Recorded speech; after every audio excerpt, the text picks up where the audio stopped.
All right, hello everyone. Welcome to our open class today on SAT reading. Thank you for coming. We'll officially begin in a few minutes. And just remember to leave any questions in the question and answers box. And our guest speaker tonight will go ahead and address them after his lecture. So feel free to leave any questions in the chat and to check out our social medias. We have an open class next weekend on college admissions essays you don't want to miss. And so the registration link is in the chat.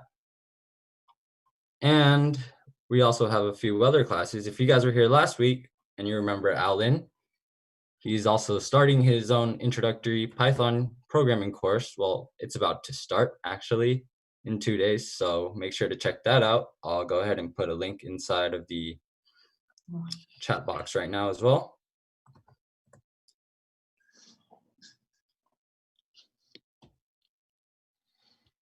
And yeah, we'll just give it a minute until we reach critical mass.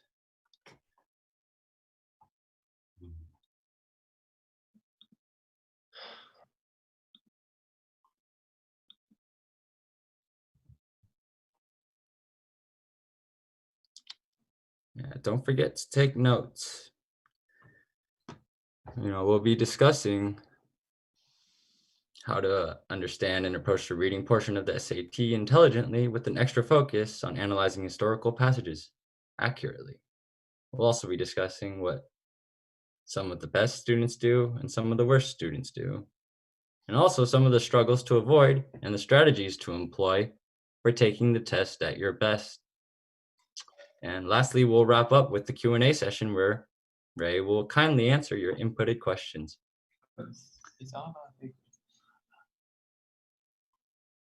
Okay.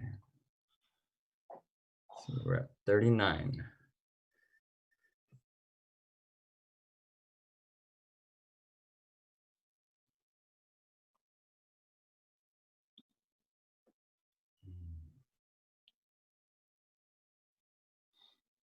All right, everyone. Now, in just a couple moments, I'll be introducing our guest educator for the evening, Ray Zhu.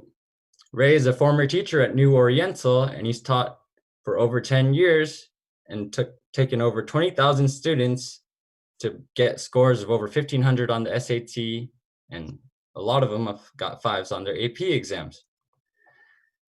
His expertise lies with the SAT, the SAT2, the AP US History, and AP World History exams. Ray's expertise with working with students globally over the last 10 years makes him beyond prepared compared to your average test prep tutor. Now, let's welcome Ray.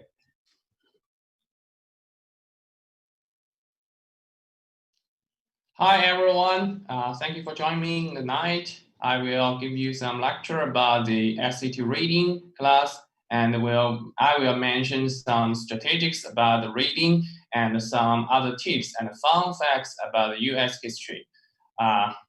Well, let's see my screen, and I will share these keynote with you guys this evening. Okay, let's see. First of all, let's make sure what we are talking about tonight.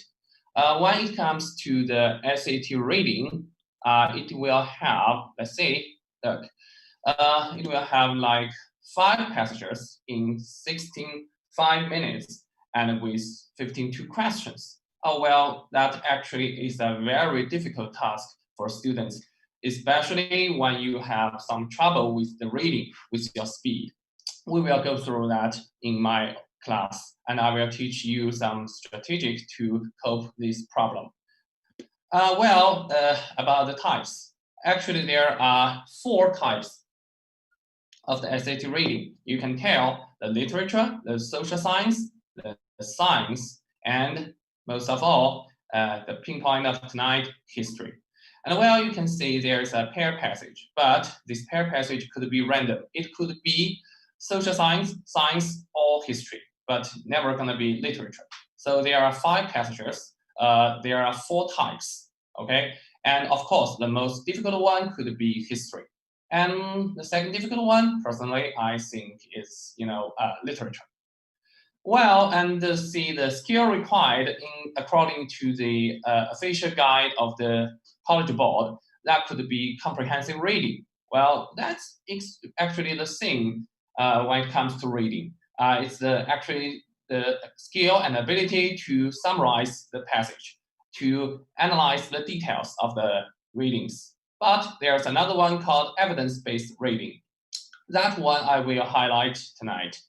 This one is actually the flag of the SAT reading and SAT test itself nowadays, because it asks you to find some real evidence according to the passage, maybe some sentences, maybe some graph or passages to prove, to back up, to support your decision about another question. So this one could be a pair question compared to the other questions. That is the flagship. Okay, let's see some examples. It will be easy and simple. I don't want you to listen all the passages, to read all the passages. I just want to give you an example about how this, especially this evidence-based reading, how does it work? Okay, let's say an excerpt. Well, this one gonna be a little bit tough for some students, especially the freshmen in high school, because this one, well, you can see, right? It's a document. It's a historical passage, right? This one is actually using some words we are not using in the modern days English. Like you can see, what possible obligation? Well, obligation, this one is actually a little bit different from the obligation we are talking about these days. Can exist between them, what rule or principle can be laid down that the two non-entity. Maybe you guys can notice the word non-entity. This word is very unfamiliar and not used too much in the real world or the common communication, right? Actually, in this context, it means two people, but they never exist or maybe never meet each other for the real life. It's called non-entity. It's very weird and a little bit bizarre, I guess, in the real world. Okay, so this is an excerpt for from the passage. And based on that excerpt, it will be asked for two questions. As I said before, it's called evidence-based reading. Let's see. So in order to understand this one, you have to know something about the background, about the author, about the background historical information. So this is the headline of the passages. You can see there are two persons and two articles were mentioned. Edmund Burke, the reflection on the revolution in France, right?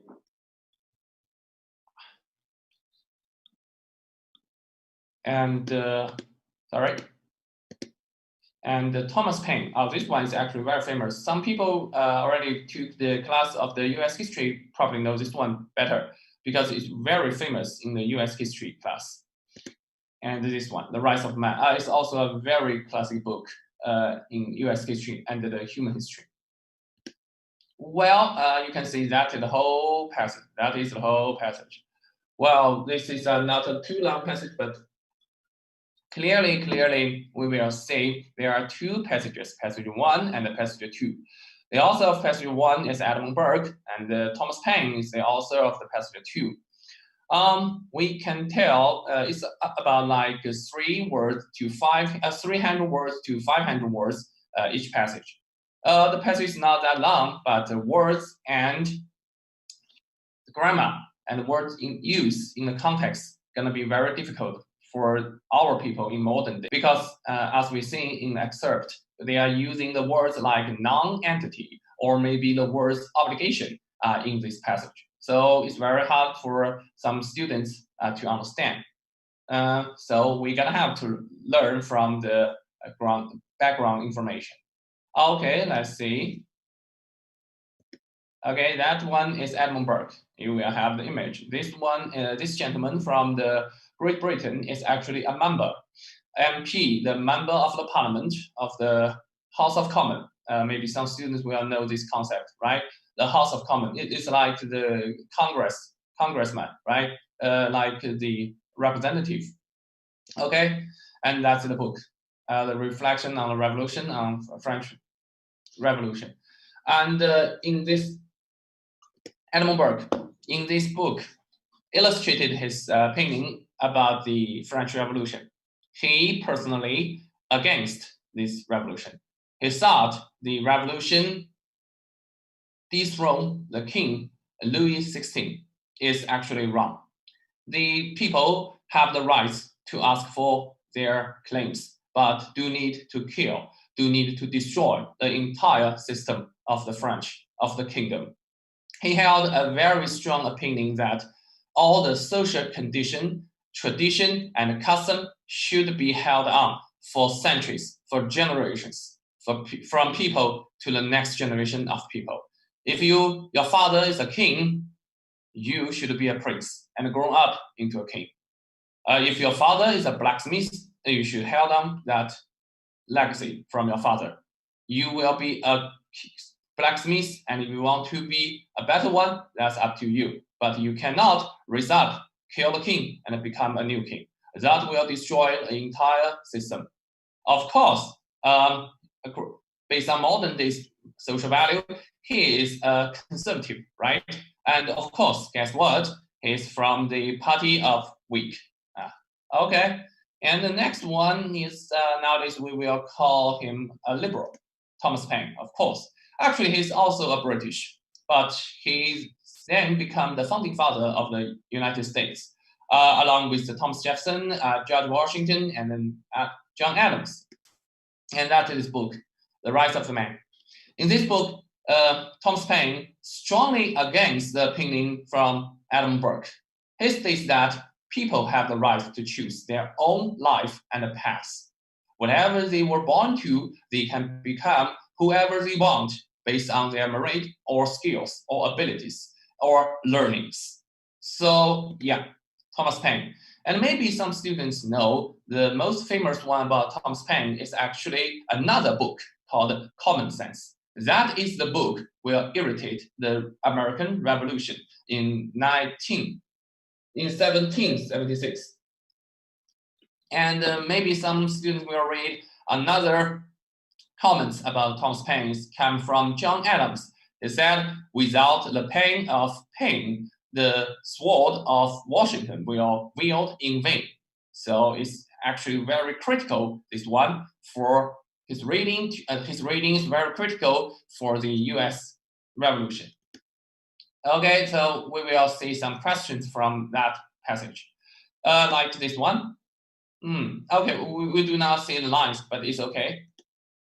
See, these two are talking about something, and how does the Paine respond? Well, that's a very live word, right? It's actually fight back Burke's statements. Okay, so we will see, the four options, four choices.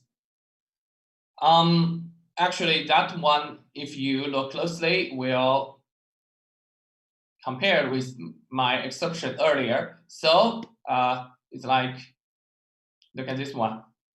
It's actually the question just after the previous question. Which choice provide the best evidence? The evidence. That's what I called, that's what the CB called the evidence-based reading. So in order to answer the previous question, you're gonna have to find the real evidence, 4 lines in your choice to provide the evidence for your previous answers. Actually, the best line, the best choice for this one, gonna be the exception I just showed previously. So that could be option D, line 67 to 72. What operation could do that word? And when it comes to the SAT historical reading, I will always taught some background information in my SAT reading class. As you can tell in these previous questions and the passages, if you already know the background and the main idea of the author, the main source of the author, it's very easy for you to access the SAT reading, the historical passages. About that passage, we will see like 2 or 3 background information, like British 13th colony. we already know that we have become the United States today, right? The Declaration of Independence, well, that's also a very huge point, like July the 4th, right? And of course, that's one a little bit tricky and difficult US Constitution. Well, actually, we could do a little bit fun and maybe use some more image to illustrate all these background informations. Like you can see, British 13 colonies. We will go through one picture to another. You can see in the left, 13 colonies. Actually, it's a very small territory compared to the nowadays US. We will see there are actually the New England, the middle one, and the South. And you can see the Florida is not US at that time, it belonged to Spain. And the Great Plains, the Middle West, and of course California are not US in that time. Those colonies declare themselves after we can see the picture in the middle. This one is very famous, called the Boston Massacre. It actually happened in the 1770. Actually, the British Army shoot in the street, in the Boston street, killed like 5 persons and injured the other 13. But of course, the people rise up and start a revolution. You can see something in the right, in the top right, there's a very famous called the Boston Tea Party. Some students will know it better from some movies. And the hero of this event, the Adams, Samuel Adams, is actually the cousin of the second president of the United States, John Adams. They are a very big family full of heroes. And you can see the bottom of the right, it's the Declaration of Independence in Philadelphia, of course, 1776. It gives us a national holiday, right? July the 4th. Okay, and we will go through the next chapter. You can see 3 founding fathers along with Thomas Paine, right? The author of the second passage we just mentioned. The first one should be the well-known and famous one, the George Washington. You can tell from the picture he's a little bit green, right? Actually, he's suffering from the teeth pain. And in the middle is Thomas Jefferson. He looks so bright and shiny and brilliant. Of course, he supposed to be the most brilliant president in the United history. And the third one could be a little bit tricky. Maybe some people will know it from the banknote, right? The dollars, $10 in specifically. It's Alexander Hamilton, the creator and the founder of the US Bank, actually the first secretary of the Treasury. Well, this one in my class, I will use some more fun facts to illustrate this guy. He's actually the one who convinced George Washington to move the capital from Philadelphia to the nowadays Washington, D.C.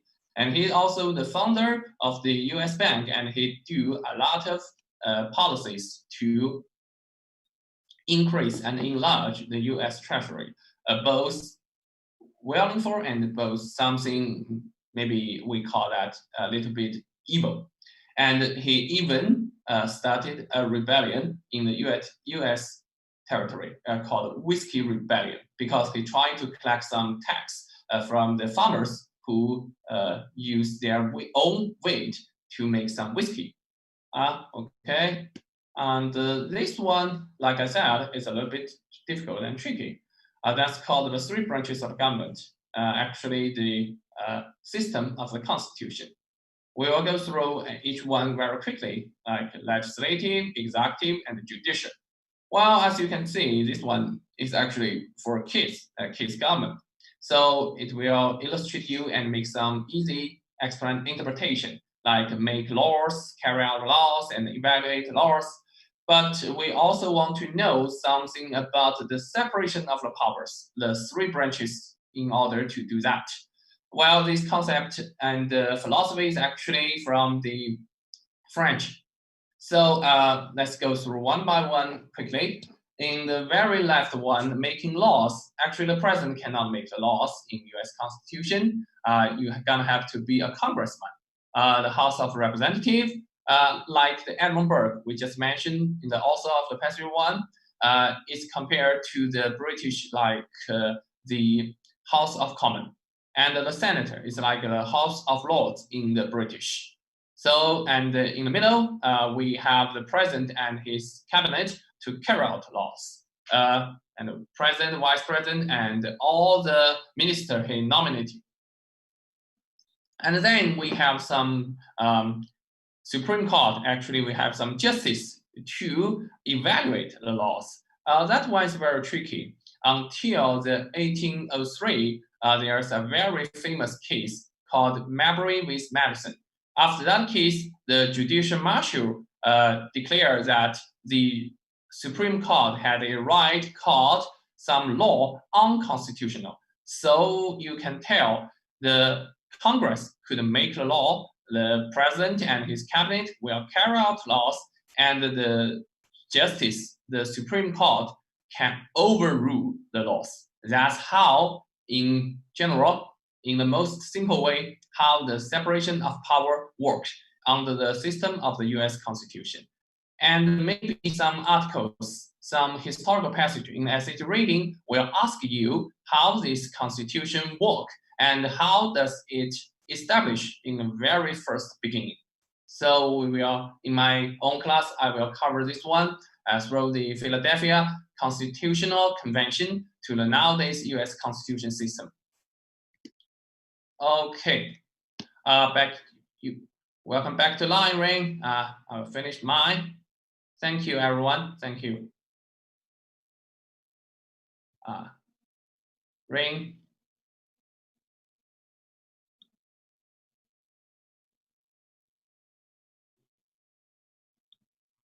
Let's go back to Ring, and I will ask you some. I will wait you guys in the Q&A part.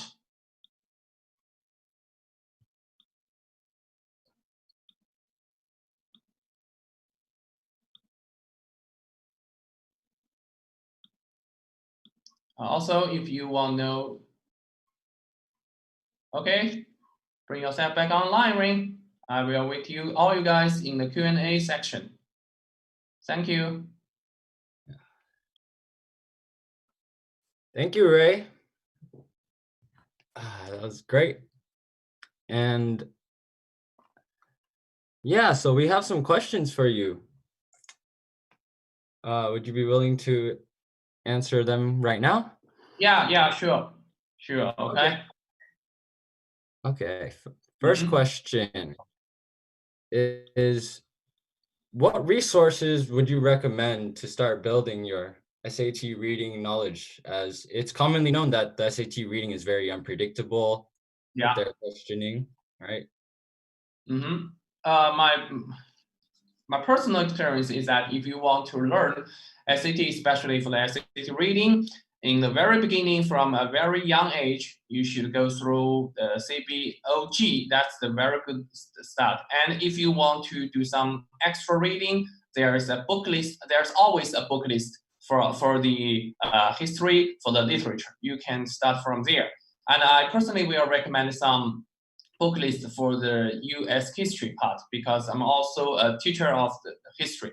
So that part is my thing, actually. Where could we find this book list of yours? I will provide the book list after the lecture, and I will give you some specific book names and how you can get that. Okay, great. And then the next question is, why is it that history seems to be the focus in terms of SAT reading that you choose to teach? Oh yeah, because personally I'm a huge fan of the history itself when I was a teenager. And also, I guess it's a challenge. It's always the difficult one in the SAT reading part. Okay. Yeah, sure. Yeah. And then how about another student asked about the other parts besides history? What else should you be studying? Oh yeah, sure. The other part, I will cover that. I will cover the other part one by one in my own class. Like personally, I like to start every SAT reading part with science and social science part, because that 2 or 3 passages, if you count the pair passage in, can be maybe the most easiest passages in the SAT reading. Then personally, I recommend to do the literary part, literature part, because that one makes sometimes the storyline or the plot will intrigue you, will make you think the text itself, the reading itself is funny and interesting. So that one you do in the second. And the last one could be the historical part. That's the most challenging and the most difficult one for almost every student. And tips will be said in my own class for be more efficiently finished reading in SAT. Maybe some tips like which question you want to answer first. You do not want to answer all the questions in their own sequence, in their own orders. You do not want that, because it will lose a lot of times. You will be very worried, and you will be in rush in this test. So you want to do some other orders to finish all the questions. Okay, thank you. Yeah, that tip I will personally share and will personally guide during the class. Great. Okay, and Angela is asking if you have any tips to help efficiently with the SAT. Yeah. That part I just answered, like you do not want to answer all the questions in the right orders, in the original orders. You want to ask all those questions in different orders, in different sequence. Like for me, I will ask students to answer some questions.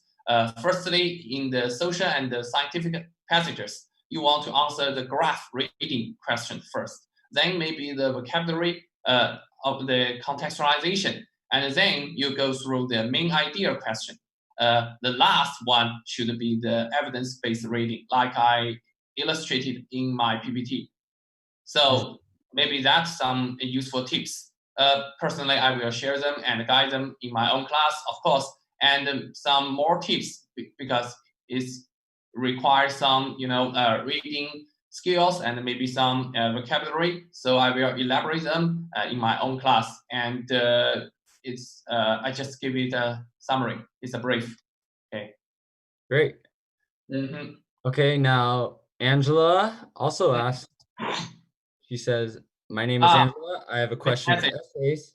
I am in 5th grade. Any tips you would give for a 5th grader? I want to write a book. Oh, okay. Want to write a book? Okay, that's a very big achievement for the 5th grade. Okay. Personally, I do not teach the SAT essay, but in my own personal opinion and my own test participant experience, I guess if you want to read a book, if you want to write a book, you're gonna have to read more. Maybe you can start with the book list I will provide later for the literature and for the history. That is a very good start, I guess. Okay, great. Let's see. Okay, I saw another one, Jesse, right? Jesse. Yes, Jess. Yeah. How many hours does one need to prepare for the SAT? Oh, that's one. It's a very good one. People, it depends. Different people got different hours, maybe. For myself, if you start from the freshman in high school, it's gonna take you for like more than 100 hours, maybe 200, to cover all the SAT subjects, like the reading, the grammar, the essay, and the math. It will take you like maybe 200 hours. And for my SAT reading, I guess personally, if you started very quickly from the reading all these passages in the College Board real test PDF, if you start with that, if you start with the SAT official guide OG, it's gonna take you like 30 to 50 minutes to do that. I guess that's the hours. Okay. Okay. Well, another student asked, how would you spread out your studying habits, say bi-weekly, monthly, routinely? Yeah, that's a very good one. Personally, I guess you have to start a routine for reading some books, maybe from the book list, maybe from the other online sources, maybe from some real material book, the papers. I guess if you start, you continue reading, and you take some notes, and you enjoy the plot, you enjoy the character, enjoy the background story, and maybe you enjoy the history like me when I was teenage. It's a very good start for the SAT reading and a very good habit. Mhm. Okay. Angela also wants to see your booklet. Is it on WeChat? Oh yeah, sure. Uh, Okay. yeah, sure. Yeah, sure. It's in the WeChat. In the WeChat of okay, and maybe in the I don't know. Maybe you guys have some website or maybe some Google document share. It's okay. Okay, yeah. If you want to find out more information, go ahead and contact one of our counselors. You could do that by scheduling a free consultation, scanning the QR code, or just giving a call to the phone number, and we'll direct you to the correct resources. Jess also asked Hmm. any suggestions on the study strategy if starting preparing for this summer for the August Oh, 29th test. okay. I see this one. This is very urgent because you're gonna have to take the essay test in August 29th, right? Mhm. Could be the end of the summer. So my guess is you're gonna have to study from right here, right now, on some real tests from the CB. First of all, you're gonna finish 10 real tests from the official guide, the OG. It will help you a lot. And for each section, they have the standard answers and some analysis for all those questions. And you have to do the test with the timing because time is actually a very prominent case, the significant role in the SAT reading or any other parts actually. So you're gonna have to study, practice with the real test, and you're gonna have to do it with the time. Yeah. Okay. Mhm. Another attendee asked, this might be off topic, but why do you have a different format in the Zoom? Um, Okay. This I'm of not entirely yeah, sure. yeah, because we have different Zoom format. I didn't notice that. Maybe because we are both sharing the screens, and Yeah, and maybe we're always evolving. yeah, So, yeah, yeah. yeah, Maybe there's a glitch, or maybe there's some yeah from yeah, the different version of the Zoom, I guess. yeah. Okay, anyways, back to the other questions. Another Mhm, anonymous question mhm. was, what are the best review techniques and preparation habits to practice during the specific few days and or week before the exam? Oh, yeah, a week before, yeah, that's that's a real problem. So if you're gonna have a test ahead of you in a week, I guess the most important one is the mindset. You're gonna be a very, maybe some students will in depressed or maybe so upset and worrisome.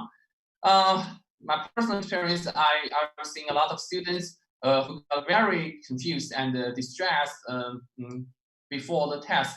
It's very my personal experience is you drop any test, you drop any notes, you drop any used practice before the test. You just read some books, you just listen to some music. You do not want to review any maybe some wrong questions from the past. You don't do that part. You just let yourself calm down and you trust yourself. You trust your past experience and practice. Yeah. So it's very important to build up that foundation and Yeah. Sure. relax the Yeah. week Foundation before. is always the most important one. Yes. And you don't want to practice hard only in 1 week. It doesn't help actually. It only makes you more nervous. Great. Can you tell us some of the experiences? Another student is asking about the students who Mhm. you've helped that increase the most Oh, increase in most. their Yeah, score. sure.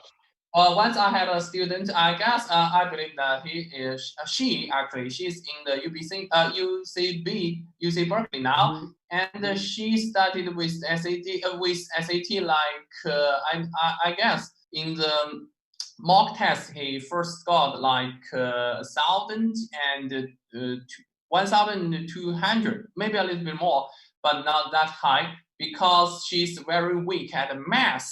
I think that her priority weakness, but she's also very weak at reading. She cannot finish the reading in the allotted time. She's like only finish like 2 or 3 passages at max. She cannot finish all 5. For like 2 months, 2 months and a half actually, she studied with me, and after that she got a habit to read every morning, every afternoon, like for 2 or 3 hours at most. And the first thing that appeared is the reading speed increased dramatically. So she can finish all the readings. She can finish all the questions in the allowed time. That's a huge bonus. Then she focused on the math. Like I said, it's the priority weakness for her. So she improved a lot because actually it's very easy for the SAT math compared to AP calculus and some other mathematical skill, mathematical like SAT2 math, right?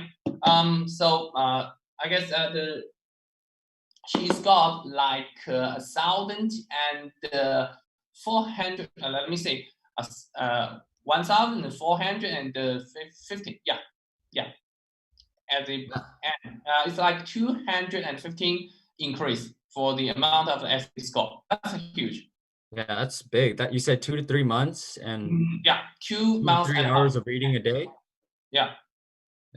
Wow, it's impressive. Yeah, because I guess she's the reading speed. That's the significant one. So Angela asks, I guess she's looking for a specific book that you would suggest. Yeah, sure. I will provide the book list after the lecture, and I will provide you for the consultant, right? Okay.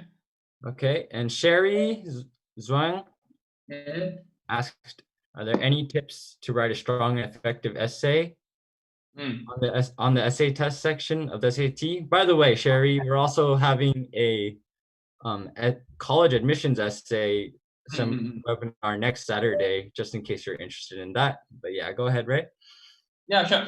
About the strong and effective essay, like I said, I'm not an essay teacher, but for my personal opinion, you're gonna have to start read some books and read some maybe editorial or comments from the newspapers and the online sources. That's the first step. And maybe you want to follow a essay test or some essay open course for the strong and effective essay tips. Okay, another anonymous attendee asked, what is the format of the summer SAT tutoring program / classes? For example, do we receive homework along with teaching every day? Oh yeah, sure, of course. I guess that's a routine, right? Maybe the boot camps, right? I guess that's a routine, right? You gotta have some homework to finish. And then, can you tell us more about the boot camps? What was that? Oh, the boot camps? Yeah. Yeah, I mean, all the information will be on our website at 7edu.online. And I've left all that information into the chat that you can scroll up and look at again. I'll send it back down towards the end. Yeah. And you can learn more about this tutoring program, right? Yeah.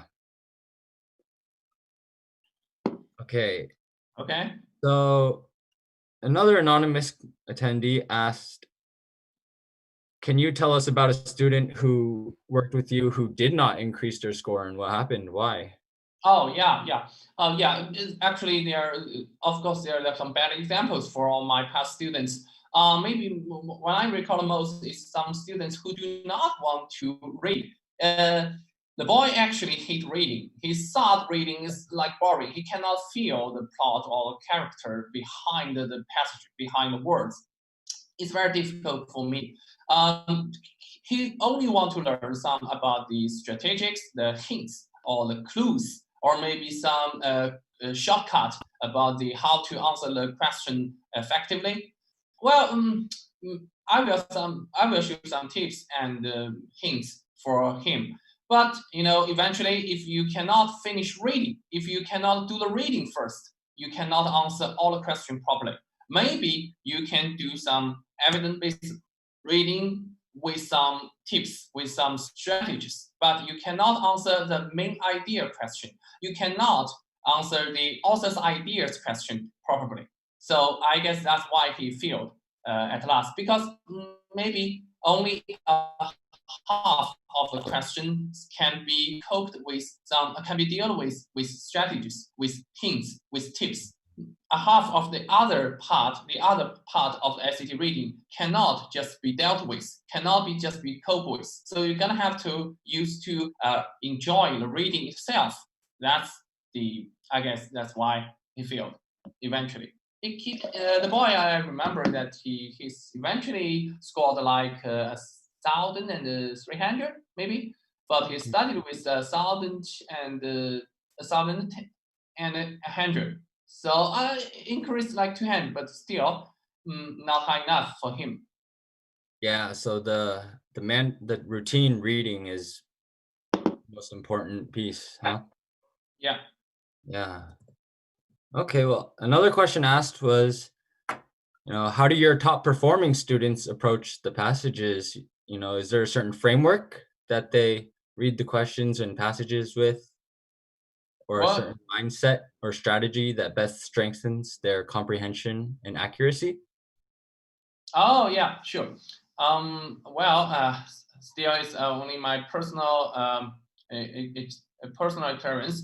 I guess if you want some mindset or strategy that strengthen the comprehension and accuracy, you're gonna have to focus on the reading itself. You're gonna focus on the character, the stuff, and the item it mentioned in the passage. And then, if you do have some background information, if you do have some background acknowledgement, it's gonna be most helpful. And besides that, I guess you're gonna use to knew the item, maybe some, the terms about all the passages. Maybe you want to get familiar with some, I don't know, maybe test since 2016. So we are dealing with a new SAT right now. Yeah. Can you tell us more about that new SAT? Oh yeah, sure. Because in the past SAT, you do not have the historical passage like I represent in the PPT. But you're gonna have two literature tests, and you gonna have to have a called the blanking question. That's very difficult. It will test you vocabulary highly. But now they cancel this test, so it's very easy for students to prepare for the SAT reading. You do not want to remember a lot of vocabulary, something you never ever gonna use in your real life. That's gonna be a huge relief, right? So right now, few books, you get use of the readings, you get use of the news, get use of the titles, some useful historical background, and you can do well in the SAT reading. But before 2016, you're gonna have to remember tons of words, tons of words. Yeah. Yeah, so another student asked, as you study for SAT reading, are there other subjects that you could also be preparing for as you're using you're doing your studies for SAT reading? So for What? example, like, Sorry, it's a glitch in the internet. Can you repeat that question? oh yeah, another student is wondering if when you're studying for the SAT reading portion, if there's other tests that also have applied to the same knowledge that they should be paying attention to, Oh like yeah, sure. example AP exams and Yeah, like vision. I said, you're gonna score well if you know some historical background. So I personally recommend the AP courses like U.S. history, world history, and European history. There are three histories class for the AP test. And also you can take SAT 2, also called the SAT subjects. It have two history, the SAT 2 U.S. history and SAT 2 world history. Those classes and subjects are very useful for the SAT reading. Hmm. So, okay, another student asked if he doesn't like reading, how can he learn how to like reading? Oh yeah, yeah. For me personally, I guess you're gonna have to like some authors. Maybe you have no idea about some new books about J.K. Rowling, but you're gonna have to know Harry Potter, right? So maybe after reading Harry Potter, you want to know the author itself, and you will read her new books. Maybe you watch a TV show or movies, and you want to find the original book to have a deep understanding, observation of the character. For me, for my own experience, I watched the TV show, The Game of Thrones. It's very famous, right? The Game of Thrones. Mhm. Yeah, and I watch all the right now there's six books of the Game of Thrones series. I think well, it takes time and patience and energy, of course, but it will get me a lot, a lot, a lot. Okay, Mhm. great. So personal lesson, if you do not like reading, can you start to enjoy watching? And you want to know more about the movie, a drama, a TV show, a theater, you can dig it up, dig it deep by knowing the author, by knowing the author's other products. So maybe you want to read more. Maybe you can start to enjoy reading, right? Mhm. Yeah, thank you. All right, Oh, and I another. have, I have another one I want to answer because I'm all the just said is there need Oh to yeah. prepare vocabulary, right? That's a very good one. Of course, there's a need, but like I said, you do need not to prepare all those unfamiliar vocabulary like we used to do before 2016. Right now, you need to prepare vocabulary only it is covered in the SAT reading part. Like I said, I will provide a book list. I will provide some useful book for the history background information. And if you learn in your school or maybe some other courses about the history, you only need to remember those vocabulary from that passages. You do not need a specific book of vocabulary to cover all the unfamiliar. So there's a need, but it's actually pretty much easy for you to do right now. Great, thank you. And another student asked, why would you recommend taking a boot camp or a paid course as opposed to self-studying? Yeah, well, for me, I guess it's like will make you to study routinely daily, and will some tutor will help you to cope with your questions, will answer your homework questions, will deal with the problem in your homework, and maybe will find some companions, right? The people around your age to study SAT together. Maybe you will find some comrades, right, to fight SAT back. Great. And just the last question, after teaching thousands of students for over 10 years, Mhm. what two pieces of advice would you leave with them? Oh, wow. That's actually a lot. But you mean advice for the SAT reading or maybe the English learning itself or Learning what? itself, SAT reading, however you feel. Okay, so my Yeah. personal my personal things is like if you want to better, if you want to better in the English reading, if you want to better in the English test, if you want to better in the English itself, you're gonna start to love it.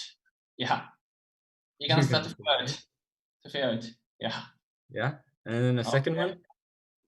one? Okay, the second one is I guess of course it's very much personal. I guess the history itself is the most funnest thing in the world, and you will learn a lot of beyond English, beyond reading. You will learn a lot from the history class. You know, there's no news under the sunshine, right? Everything repeats itself. It's like a circle. Mhm. Yeah. Wow. All right. Thank you so much, Ray. Thank you. Thank you. Thank you. Yeah, it was a pleasure Okay. to have you, Yeah, and yeah. It's been an honor. It's been an honor. we Thank you, hope that guys. Thank all of you. you guys have learned something here. I'm going to leave our I'm going to leave. information in the comment section. Go ahead and sign up for our next open class if you're interested in learning how to kill it on your college admissions essays. And make sure to keep following our social media accounts as we're going to release a lot of new course offerings, free classes, educational tips, and more. And yes, thank you so much, Ray. We really appreciate your time today. Yeah. And if you guys Thanks, have any more questions, feel free to just send them to us by email or schedule a consultation. Whatever it is, we're here to help. And yeah, thank you for your time, Ray. Thank you. So, if you guys want to sign up for Ray's class, make sure to just give us a call or go to our website and schedule a free consultation, and we'll get you guys set up. And also, don't forget, we have another open class next Saturday. The registration link is in the chat box. Furthermore, we're also having some SAT, ACT boot camps. There's barely any spots left for some of them, but you don't want to miss it. It's a 10-day all-in-one, and then there's also a VIP 10-day all-in-one. And